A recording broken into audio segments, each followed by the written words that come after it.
Good morning, everyone. Thanks for coming in this morning. We got a bunch more that'll be showing up soon. Sorry, we're a little delayed in getting on. Chris and I were just talking, we're old pilots and we haven't flown for a long time. We were just talking about the fact that uh, we still feel there'd be no problem taking the controls and landing a plane. It's not a big deal. It's just, you know what, the thing's coming down by itself anyway. So all you got to do is hang on. Um, but anyway, it's wonderful this morning that we've been able to rein in and lasso the general manager of our Waterloo Region International Airport, Chris Wood, who is the architect and the mastermind behind all of the good news coming out of the airport this year. And in fact, um, Chris would probably tell you 2020, oddly enough, has probably been one of the better years for our airport. And Chris, first of all, I want to offer you congratulations on this past year. I think, in fact, I read somewhere where Waterloo International Airport was Canada's busiest in November, according to Stats Canada. That may seem kind of weird, but I guess in a pandemic, how many planes did you have to have taking off and landing? But the fact of the matter is, our airport has been continuing to operate in a myriad of capacities, and we're looking at a really, really exciting future. And so, Chris, thanks for joining us this morning. Greg, my pleasure. Appreciate the invite. Happy to. So let's start off with, and I think was it in September there was a first initial announcement of something.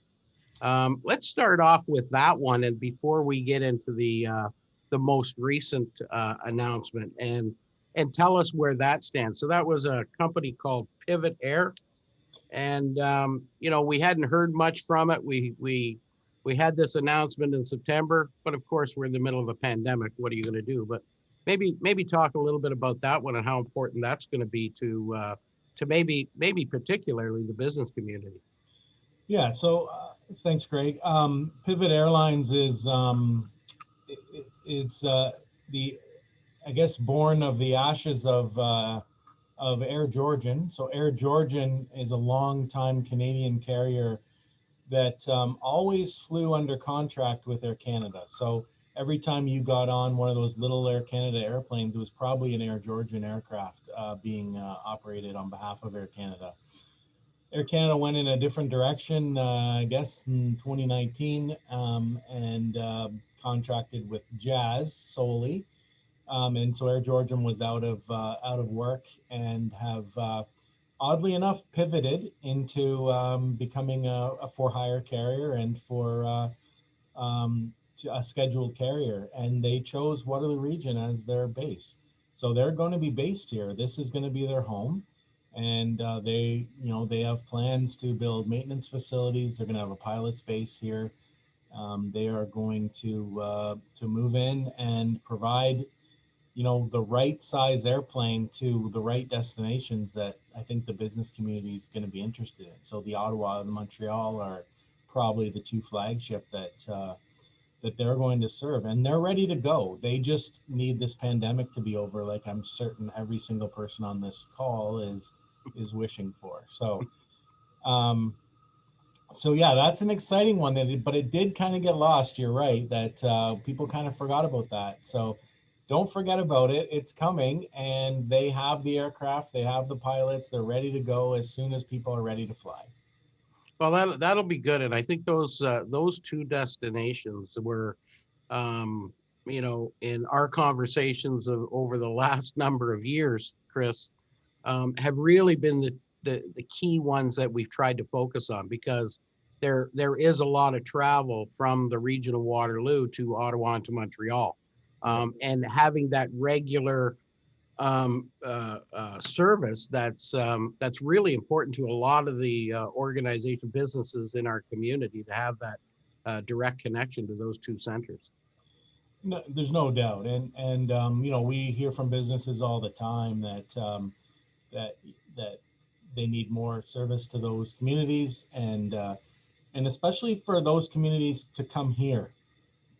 Communitech, for example, is one that's been telling us for years we can't get cabinet ministers to come for an announcement or for a visit because they don't want to fly to Pearson and ground transportation to here and back, and it's just an ugly day for them. So if they can fly here and hop home on the next flight, we could see more of that. So those things have stuck with me, and absolutely, there are two most requested, if not the top two most requested destination.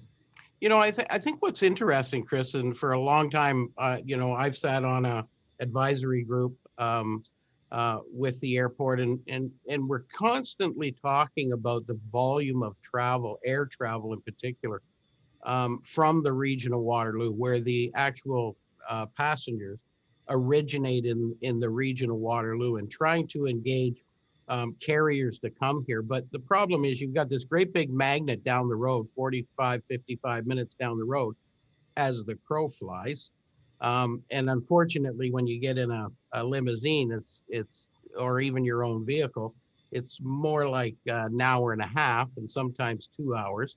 Um, why is it, do you think, that I can remember meeting with a vice president from Air Canada, Ian McLean, and I went down to Toronto Pearson, and he flew in from Montreal, and we were trying to sell the case on behalf of business, and it was almost like sitting across the table from somebody that was smiling and agreeing that there was a lot of passenger traffic out of the region of Waterloo, but it was really difficult for them to, for some unknown reason, to say, yeah, we maybe should be flying out of the region. Is our proximity between London and Pearson and with Hamilton, is that, a little bit of a problem? It's not a little problem, it's a big problem. So look, you're absolutely right. And if I could boil down my 11 years experience here, every airline knows there's an opportunity here, but people will drive to Toronto to get on their airplane. So I have been told to my face by Air Canada that we get 70% of the region of Waterloo business already. So why would we put an airplane in Waterloo when we get 70% over Toronto? So I'll just put some context around what you said. So I think people, maybe we're not proud enough of this fact, but we are the 10th largest city or community in the country. The region of Waterloo is the number 10. If you drew a 35-kilometer circle around the airport, in a normal year, non-COVID year, 2.5 million trips are made by air within that 35-kilometer circle. We get 4% of that. So 4% of the people use their local airport. And that's really only because we only have Calgary. So you can fly to Calgary and you can connect to Vancouver, you can connect to Kelowna. Some people even connect to Winnipeg, which blows my mind, but or Victoria, like there are options, but out of all those 2.5 million, we only get about 4%. So 96% of our passengers go somewhere else. And I often say, I couldn't even run a variety store in town if 96% of my customers went somewhere else to get their bread, right? If I only had milk on the shelf or in the store, that's the only thing I'm going to sell. And 96% of my customers don't need milk.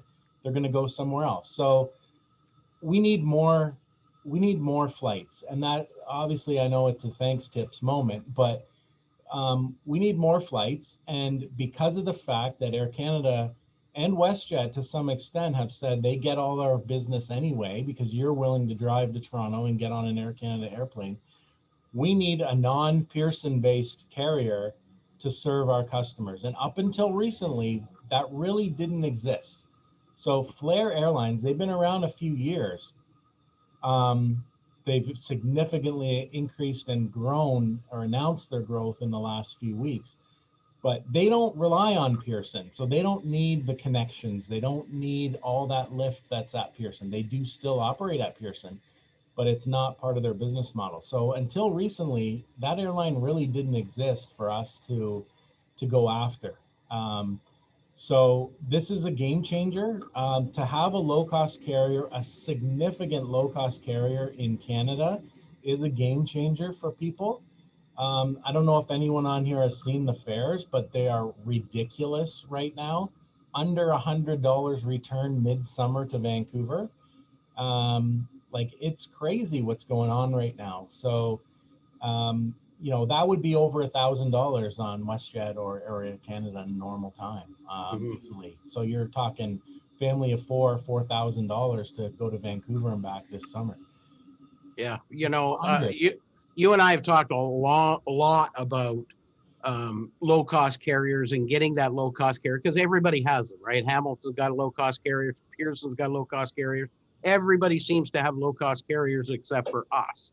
And I think what was exciting about this announcement is it wasn't centric around saying, obviously they want business travel. That's kind of a core, that's the baseline for a lot of these carriers who need those, you know, 10 or 12 on each flight that are going for business to somewhere. But what I thought was kind of interesting was, there's a real centrist model on Flair Airlines around people who just want to go and visit another community in Canada.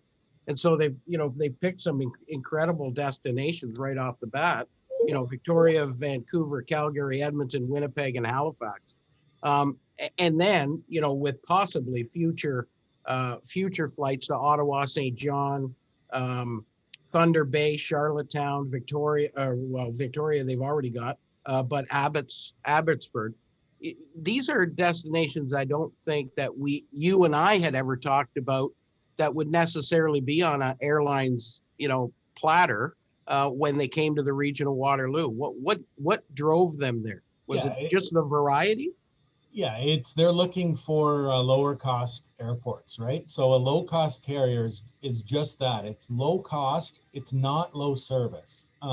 And Flair, I think if the CEO of Flair were on here right now, that's exactly what he would say is just because we're low cost doesn't mean we're low service. We are going to be, it's not going to be business class on Air Canada. Like, forget that. Yeah. You are going to pay for anything extra that you want, a Coke or a boarding pass at the airport, or if you want to take your bag on board, you're going to pay for that. And that's their model. But you don't have to pay for that.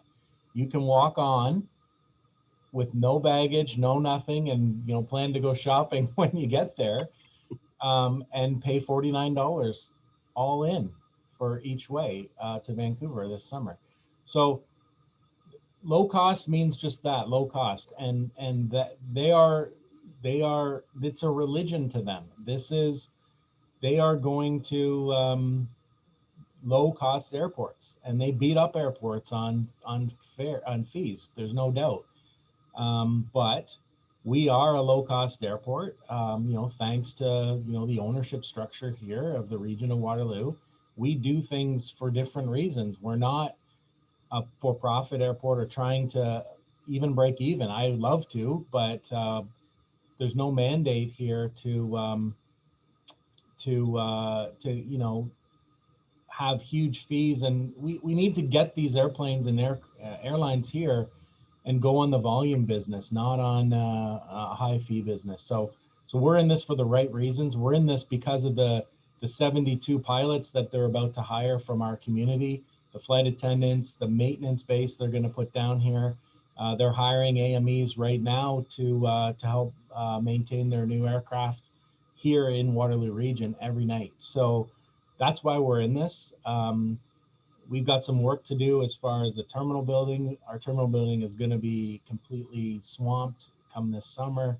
We're going to have to do some things quite quickly to get some capacity. So I see a bunch of questions coming in. Are we going to ask those later? Yeah, we're gonna ask No? those later. I got a couple of little things I want to talk about before we get into that, which may drive some of these questions as well, a little bit. But I think what is important to understand, and those of us who work diligently with you and your team out there at the airport, and the efforts that you put in, we clearly understand that the ownership of the airport is what really can give us the no pun intended, but the runway to the future, because of the fact that um, what comes as a result of growth and capacity at the airport is a significant increase in our local economy, by bringing either people in, visitors coming in to spend time in the region of Waterloo, business activities. If we have more flights and more airlines operating out of the airport, we're going to attract more head offices. More businesses are going to want to be here because the connection is there to the world, I think, from our perspective. So let's talk just briefly, maybe for the next few minutes, on the plans that you have at the airport for growth and expansion, and what opportunities that's going to give to build up our local economy. Yeah, so great point. We do have a plan. We have a master plan that we spent a lot of time and effort on. It was almost 4 years of building the plan. The plan was approved in 2017 by regional council. And the biggest stipulation is this is not Field of Dreams. We're not going to build it and they will come. We will build it when they come. And that was the big, my instructions were, we're not going to hand you this money and you build it and hopeful they come. You get them to come and we will build it as a just-in-time delivery of airport infrastructure. So it's quite a unique plan in Canada. I don't know of any other plans built that way. But really, if you look at what happened in Billy Bishop or at Hamilton, for example, we could foresee that that was going to happen here, and we're now going to see that. Billy Bishop, went from 25,000 passengers to 2.5 million passengers. So a master plan that says, you look at a 3% incremental growth on a linear scale wasn't going to cut it for them. They doubled and doubled and doubled and doubled, and that they basically had to rebuild an entire airport over top of the existing airport. So we're going to have to do the same thing. Hamilton did the same thing. They went from 100,000 like we are at to 800,000 because Swoop decided to go there. And they saw a lot of growing pains. And even Hamilton, is with their much larger and better infrastructure than we have, they had problems. We're going to have problems too. And we need to try to mitigate those problems as best we can. I was just telling Greg, I was on a call just before this one with my boss, basically saying, like, we need to fix this. And by summer, we're going to be swamped. So we have a plan, and we're gonna do some things. And regional council is been supportive, and I assume they're going to continue to be supportive now that we have a reason to invest in the terminal mostly. The rest of the airport is in pretty good shape, but the terminal building needs some work. Yeah, and I think the opportunity that I see is the private, and there I think one of the questions in here was talking about can 3P be incorporated into the business model. And I think to some degree 3P is incorporated into the business model when you talk about the ancillary lands around the airport that are going to really drive the building of the airport in essence. So you look at the private facilities that could be built alongside or incorporated into the airport. That really speaks to the 3P model as well, does it not? Yeah, I'm not an expert on that stuff, but I think that the region is interested in doing this properly, and if that involves public-private partnerships, then so be it. I know that our plan also relies heavily on federal and provincial funding, which I know that they're very interested in those types of partnerships and arrangements. So I could see that maybe happening.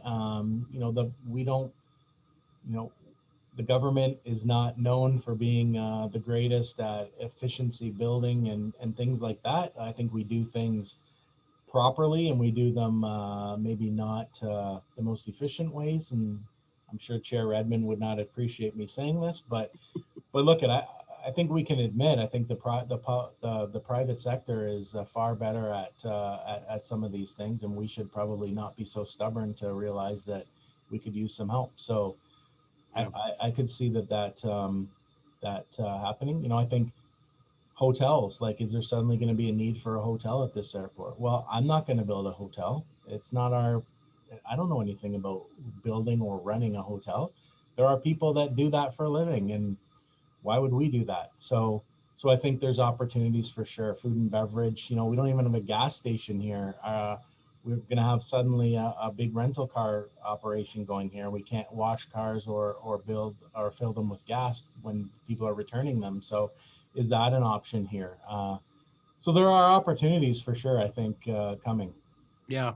Yeah. And I think that's the exciting part. And there's no question about it. I think the development industry locally is certainly focused on what, the needs are going to be, and they're going to be ready, because, the reality of it is we're kind of looking at we've got that clean slate to be able to deliver something really great going forward. And I think it's going to impact our economy that we just can hardly imagine what it's going to do for the economy here if we can get this airport to the stage where we need it to be, which is truly international and truly national, and delivering services, air travel services everywhere. But there's something else that's going to be driving this too, Chris, and maybe just for the next minute or two, talk about the fact that we're collaborating as well with uh, Pearson, because Pearson's, slowly the pimple is going to burst where there's just no more room in the inn, so to speak. The capacity, the ability to build more runways, the ability to build more infrastructure around there just will not allow more air traffic in the coming years out of Pearson. And so what's going to happen is there's going to be all kinds of airports, regional airports in the area surrounding Pearson that are going to have to take up that slack. And we're going to play a major role in that, correct? Yeah, look, you know, obviously the virus had different ideas. So the virus is the great equalizer. So it has drastically changed things. However, prior to that, you're absolutely right. Pearson was on a trajectory to basically be full within the decade, I would have guessed. They hit 50 million passengers prior to COVID, which is really a significant milestone. I started working at Pearson in 1997. I know it's hard to believe, Yeah, you're such a young guy. yeah, but but we just hit 20 million that year that I started. So to go to 50 is a significant milestone, and they're not anywhere near that today. But I think it will recover, right? We will get through this, and it will recover. Maybe it's delayed 5 years or more, but it will significantly grow again. And I think that you're right. The GTAA, the operators of Pearson, did sort of look at this and said, okay, what are we going to do beyond Pearson? Like, we need to look at it as a system of airports. Much like LA, much like Paris, they all have London, right? They all have different airports that provide different things to different parts of the needs of the aviation industry, right? So if you look at London, they have Heathrow, which is the global kind of hub with all the every flag carrier in the world lands at Heathrow, and then they have the Gatwicks and the Luton, Stansted that all kind of cater to the lower cost vacation type thing. And London City is really a business traveler's, a business person airport, right in the hub of their Bay Street, basically, or their Wall Street. Mm-hmm. Canary Wharf, that's it. And Biggin Hill is their corporate airport. So we are blessed in Southern Ontario with a number of great airports that could play similar roles. Now, there's a bit of a scramble as to who wants to play what role, and we have always said we want to be everything. I can't. I do see Caroline on here and the flight center. We will never forget where we came from. This is a corporate and general aviation airport that we are trying to turn into a commercial airport for financial reasons and for economic impact reasons. But we will never do that on the backs of the flight center. And I will just say it was their 89th birthday yesterday. So the Waterloo Wellington Flight Center has been in this community for 89 years. I see Caroline just said that. And they actually used to run the airport at one point. They've been around so long, they predate this site. There was another airport up on Lexington Road in Waterloo that they used to run. And they're still around, and they are the reason why we were the busiest airport in Canada in November. We've always been this busy. The problem is that every other big airport is dying, right? They have nothing going on. So flight training is why we were so busy, and probably will hit that record again in the next couple months, or maybe we did in December. I don't know. We'll find out soon. But. Yeah, I probably shouldn't have mentioned about the two old pilots that haven't flown in a while. When I saw Caroline on there, I thought, oh no, I'm probably going to get an email saying, get back out here and get back in the plane. But they're an institution in our community. They're a phenomenal flight training school. It's an incredible organization that has really served this community well. In fact, I had the opportunity one point to fly in a private jet with Rogers Communications, and it turned out, while I was going through my flight training at the time, the was corresponding with the pilots, and both of them were flying with this private carrier. Both of them were trained in our flight school, which was kind of interesting to see that the fingers or tentacles of the Waterloo region gets throughout the world, and it's a phenomenal school. So they're going to be the heartbeat all the time of flight training for our region for sure. Yep. There was a question here about the safety with respects to the 737 MAX. Will that hold back some travelers, do you think, on Flair? I guess the jury's still out on that. I would say, and look, I'm not an expert in aircraft safety, obviously. I would say, though, that this aircraft is probably the safest in the world after everything that it has been through in the last 2 years by every regulator in the world. And, the scrutiny that everyone has had on it. It's obviously a tragedy what happened. And obviously that's not the way that the industry likes to do things by having those accidents and then trying to fix it. It should have been fixed in the first place. But nonetheless, I think there's been some examples in the U.S. where passengers are indifferent to where they're to what aircraft they're getting on, and I think that Southwest, I believe, has done some surveys and people are not concerned at all. So I think the airlines would be right to face this head on, and I think WestJet especially has done that. If you are on that aircraft, they will obviously change you no charge to another aircraft or another routing if you don't want to fly on that airplane. So I think it's not that it's insignificant, but it's probably I would say it's for the most part behind us. I think I like to think it's a great airplane from everything I've heard, and some great technology, and from a fuel efficiency perspective, there's nothing better, and that's really why Flair chose that airplane, because of the fuel efficiencies. Again, their low cost operation that gives them a step ahead of some of their competition. So yeah, I think from my own personal perspective, it wouldn't bother me. I don't think, you got to put a certain amount of faith in the engineers and the people regulating these aircraft, that they're not going to let something fly. When they pulled them all out of the sky, they're not going to let them go back in the sky if there are similar issues. And part of the other problem, I talked to a pilot about it, actually a guy that I golf with who flies for Air Canada. He flies A300s, big ones across the ocean to Europe. But he was saying to me, part of the issue is pilots being aware of it, aware of the issue.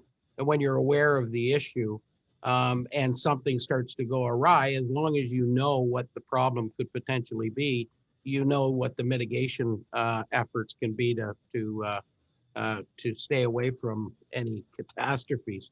This is an interesting question from Mirzad, and I think it's a question you've probably faced a lot, and you probably try and work with the airlines. It's about the schedules and timing, and the reason why some travelers might be saying, especially business travelers, looking at the flight schedules and saying, it really doesn't work for me. I can remember us having a conversation many years ago about, politicians and trying to get the local politicians, the MPs in the area, to start using it to Ottawa. And part of the problem was, I think they would have to leave question period early to make sure that they got on their flight.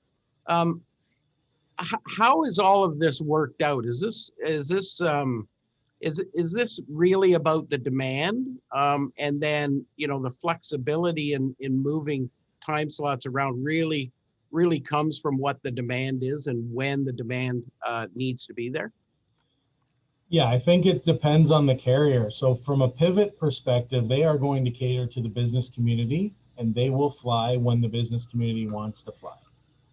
Flair is going to cater to the leisure community and you will fly when Flair says you're going to fly. So basically those are the differences. Flair is there's no question they are going to compete on price. So if you're paying $49 for a flight to Vancouver, I don't think you are as concerned about what time you're going to fly and what time you're going to get there, right? You're going to do basically what they say. But from a business perspective, we know there's choice, and we know that, especially if you're not paying for your own ticket, it better be a suitable schedule for you to make that change. So I think there's a bit of both there. It's Flair is they don't. It's not a secret, right? So they need to get 12 and a half, 13 hours a day out of the airplane in order to make it work. So that means an early morning flight and a late night arrival.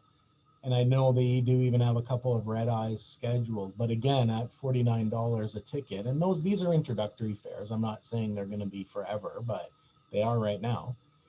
None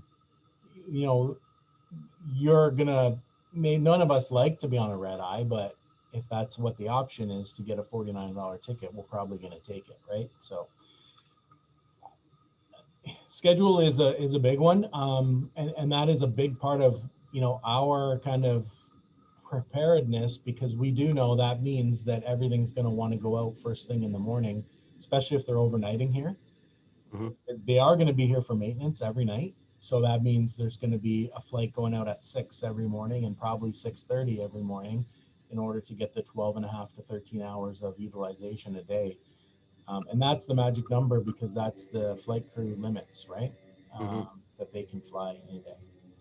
Yeah, and I think really, in speaking to that, it's really about use. And so if those of us who are have a job or a role to play in encouraging the citizens of our region to utilize the local airport, and they're inundated with requests for flights, they're just going to keep adding more flights and more planes and more aircraft, and then the flight times are going to stagger, and they're going to probably appeal more to different people's schedules. So I think that's really what it's all about. It's all about making sure that we encourage everybody to use the facilities, use the flight services that are available out there. And because, what they hate to do is have a bunch of, or 2 flights a day jam packed that you can't get a flight, and then people start turning away and going to Pearson. So they'll adjust fairly quickly if they see that the market is there for them. Look at it simple: use it or lose it.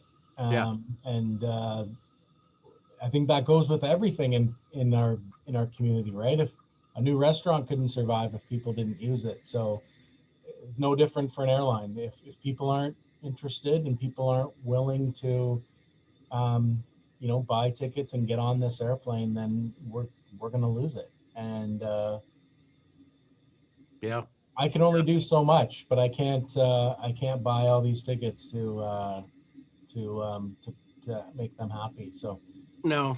I guess what we could do is we could probably have Fountain Street be redirected right through the airport and clog up the traffic there. You may as well just park and jump on a plane and go somewhere, yeah, because it's going sure. to take you forever to get through.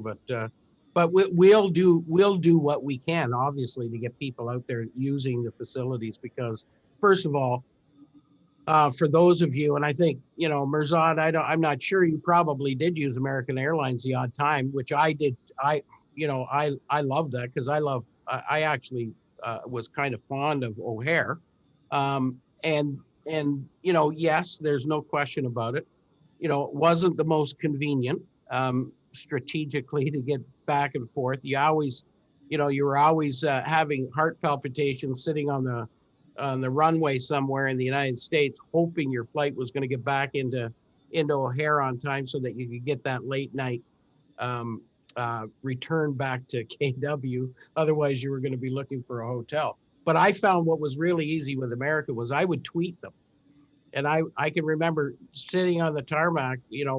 I was at a meeting in Vegas one time, and the President Obama had showed up at Vegas for some announcement. Of course, they shut air traffic down, and I'm sitting on the tarmac in my plane heading back to Chicago, and I'm scared to death I'm going to miss my flight back into KW.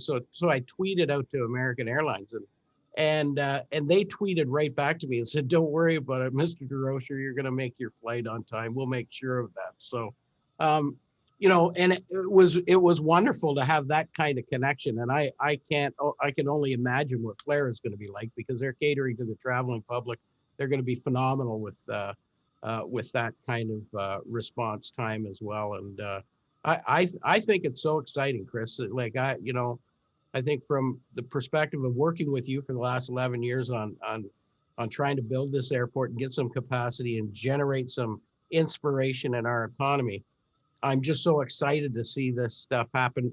Not just for the region of Waterloo, but for you too, because I know the efforts that you put in have been, painstaking and so committed to trying to bring some life into our airport. And I'm so excited for our airport and our region, but I'm excited for you too. Well, thanks, Greg. And yeah, look, I wouldn't say this is a thankless job. There's lots to be proud of, and there's lots of things. But last week was a pretty good one, and I will admit my stride was a little bit longer last week in my step. So look, I think there's lots of people that deserve credit here, and regional council has stuck through the good and the bad with this airport, and they really deserve a lot of credit for being really forward thinking, and they're in this for the right reason. And I think that shouldn't be lost. You probably at maybe some political capital it cost some of them, but they did the right thing. And I know every airport manager in the country, and they're in awe of what we're doing here and what we've accomplished. I hear them talk about, like, they don't know where their next snowplow blade is coming from. They can't afford to buy a new wrench. Like it's really different, and to have the support of the region is phenomenal, and it really allows us to look at the big picture, and we always remember why we're doing this. Mhm. It's not for the glory, and it's not for the revenues, and it's not for the, I'm sure that they wouldn't mind if we actually made a profit, and gave back to the taxpayer. Maybe, you know, maybe one day, but it hasn't been a focus up until now. They're doing it for the right reasons. Yeah, and I think that's the important part about it too. It's not, and it's not an easy task either. You talk about the political, fallout. When you've got the airport's been around for a long, long time. And, a lot of the housing developments that are, come into connection with some of the flights have not been around nearly as long. In fact, most of them are relatively new. And so it's a real challenge when you start adding flights and, people start complaining. No one from Cambridge complains, though. It's okay. No, nobody from Cambridge complains because we just want to, get somewhere and go somewhere. But, we've all driven down the 401 and we've all seen, 737, seemingly that you could reach up and touch the wheels as it's flying over your head. But you know what? It's a part of moving the economy forward. It's a part of connecting communities. It's a part of our life, and we sometimes have to take some of the complaints about that with a grain of salt. And I know it's difficult for you at times because you're working for a municipal government that is largely driven by community input. And but those of us who are really supportive of things happening, we need to be more vocal. We need to stand up and say this is important for not just our future, but our kids' future and our grandchildren's future. That we do whatever we can to build our economy, because you cannot stand still. You stand still, you actually go backwards. You don't stand still. There's always movement in the economy. It's either forward or backwards. There's nothing to stand still for. So yeah, every serious city in the world has an airport, right? And we should be no different. We should have a thriving airport. And yeah, look, I think from a complaint perspective, we take every single complaint seriously. We have less than one a day kind of thing. So just to kind of give you a flavor of where we are, but we have some real frequent flyers for sure. And, I think the last stat I saw was 62% of all of our complaints came from 5 households. So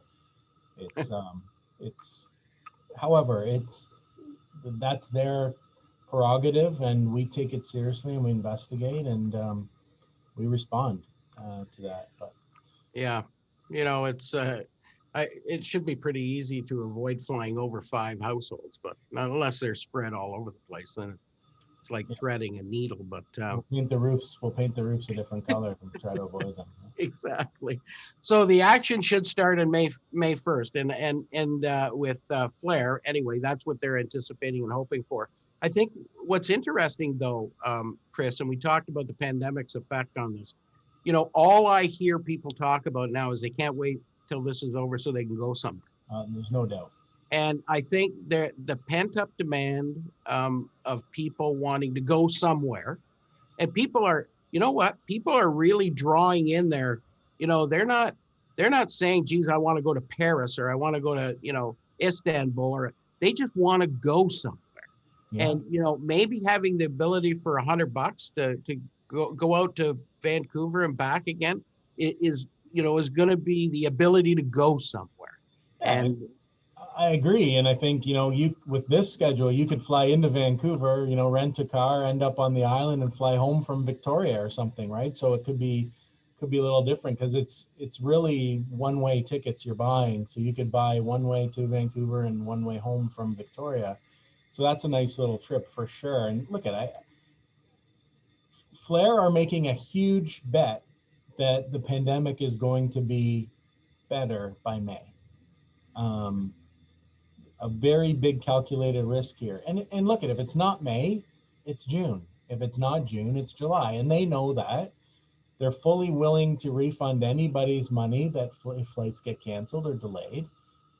So I think it's really risk-free right now to maybe lock in some of these great fares and plan on a nice trip this summer and and not break the bank. So yeah. Well, I agree. I think it's 100%. People 100% demand for flights this summer is people want to get away. Yeah. According to the Prime Minister, I'm scheduled to get my vaccine in June. Oh, yeah? So when that happens, is that for over 80 there, Greg?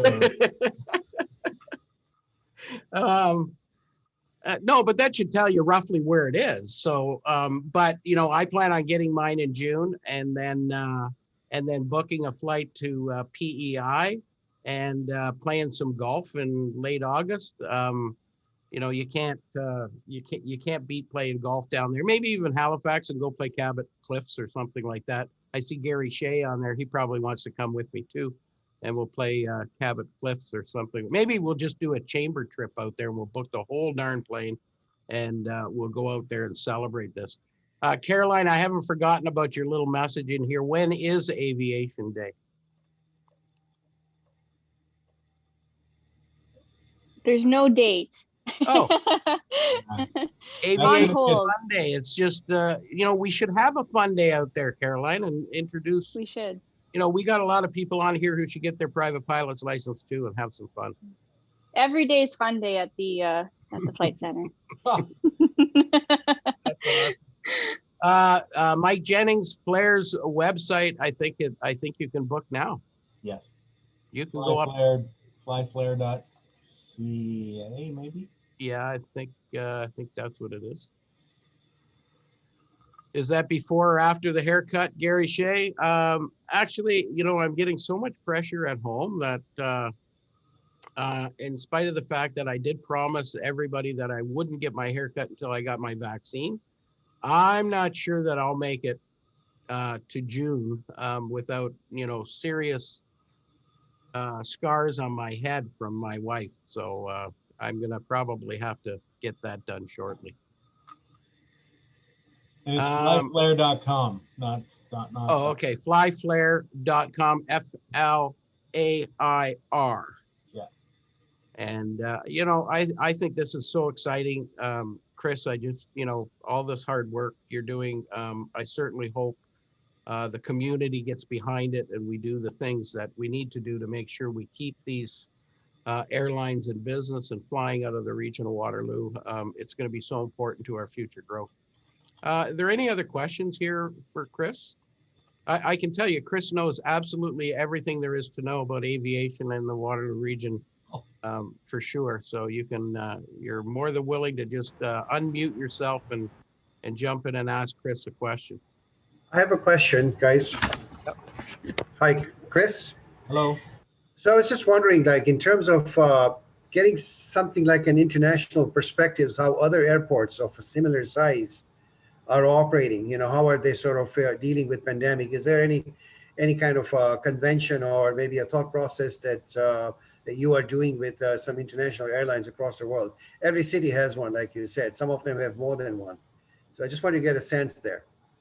Yeah. So look, we are members of what's called the Canadian Airports Council, which is a division of Airports Council International.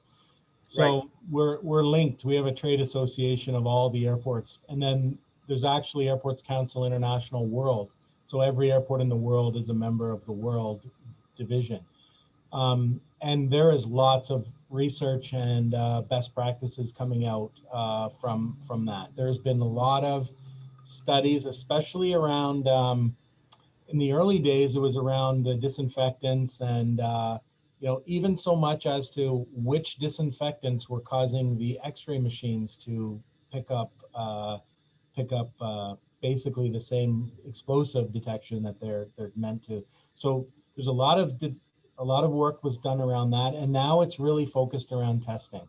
So the airport and aviation community really believes that testing is the way to go. That if everybody's tested, just like everybody's security screened, then that flight can operate safely. And that's really the way we're going to get back to building the confidence that people need to get on an airplane. So we are paying attention to that. We've done some things here as well. Disinfecting after flights with the sprays, things like that is, the social distancing, it can't last.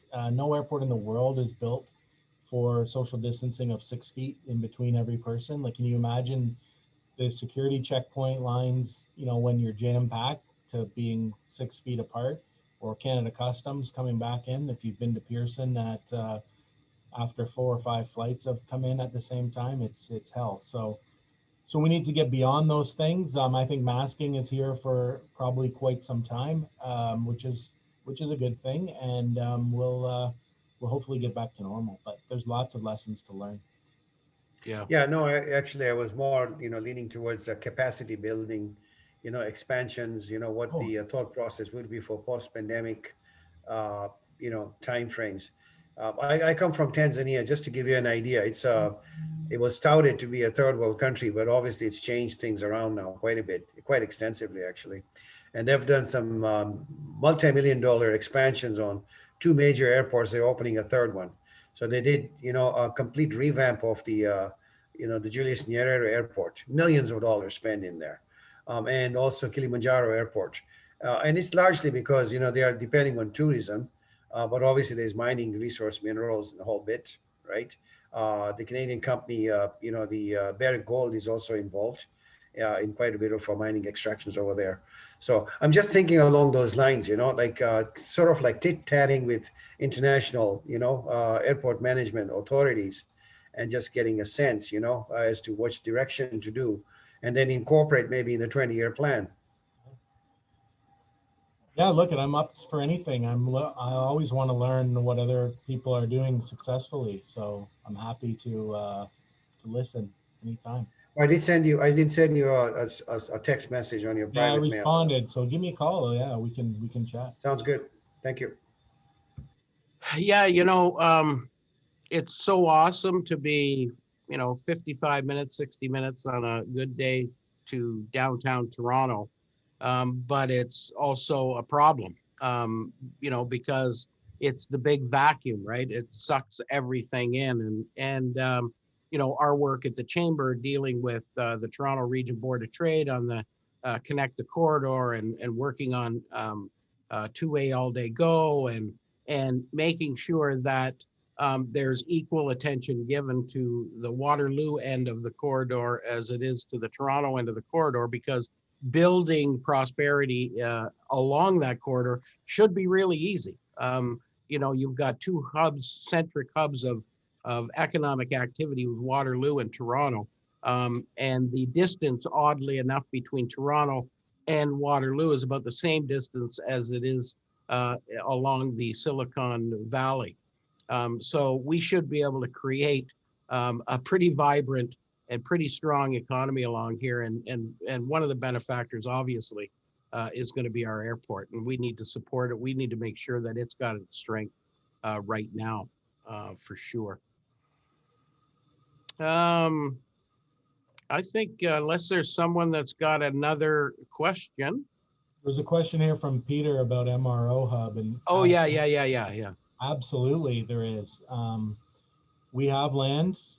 We've actually just purchased more lands in the last 2 years. We've purchased about 400 more acres, and that is the plan. So we are working actively on recruiting a significant employer to the community that really could anchor the industrial side of the airport. So stay tuned on that one.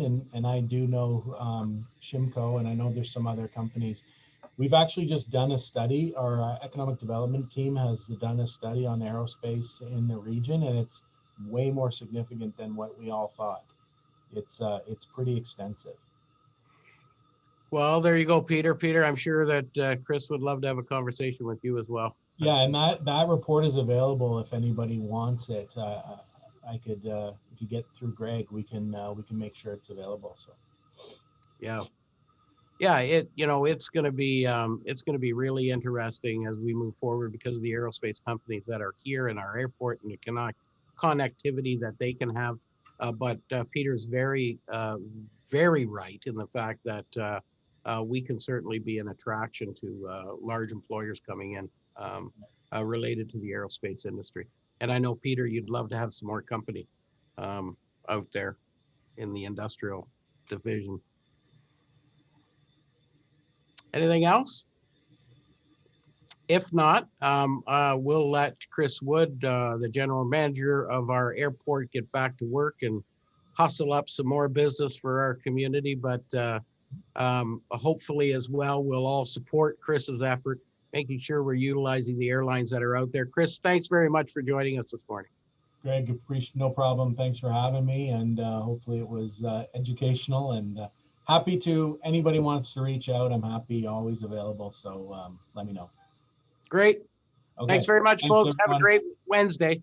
Bye-bye. Thanks, Greg. Great call. Thank you, Chris. Thank you.